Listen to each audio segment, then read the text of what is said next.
మన ఆంధ్రప్రదేశ్ లో ఉన్న పేదోళ్ళందరినీ మరింత పేదరికంలోకి తోసేయడానికి సర్వం సిద్ధం చేసేసుకున్నారు మన చంద్రబాబు నాయుడు గారు. మీరు 3 నిమిషాలు శ్రద్ధగా వింటే చంద్రబాబు గారు సూపర్ 6 ఏ విధంగా మన ఆంధ్ర రాష్ట్రాన్ని మరింత పేదరికంలోకి నెడుతుందో పోసుకొచ్చినట్టు చెప్పేస్తాను. బాబు గారు సూపర్ 6 అమలు చేయాలంటే మన రాష్ట్రానికి వచ్చే ఆదాయానికి మించి 1,21,618 కోట్లు అవసరం పడుతుంది. కానీ అది ఎలా తెస్తాడో తెలుసుకునే ముందు మనం ఆంధ్రప్రదేశ్ ఆదాయము మరియు దాన్ని ప్రభుత్వం ఎలా ఖర్చు చేస్తుందో ముందు తెలుసుకుందాం. ఆంధ్రప్రదేశ్ ఒక సంవత్సరం ఆదాయం 2,86,388 కోట్లు. ఇప్పుడు వస్తున్న ఈ ఆదాయాన్ని మన రాష్ట్ర ప్రభుత్వం ఏ రకంగా ఖర్చు చేస్తుందో మనం తెలుసుకుందాం.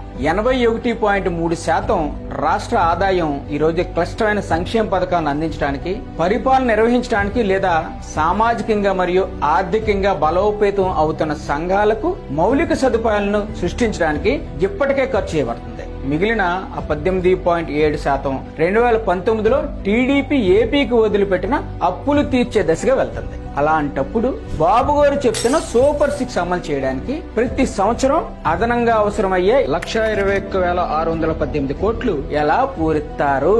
అందరికీ తెలిసిన విషయమే. బాబు గారు ఎప్పటి నుండో ఓ పేదల విరోధి. సంక్షేమ పథకాలు తీసేయాలని ఎప్పటి నుండో చెప్తుంది ఈ బాబు గారే. బాబు గారిని సపోర్ట్ చేసే ఎల్లో మీడియా ఎప్పటి నుండో సంక్షేమ పథకాలపై విమర్శలు కూడా చేస్తుంది.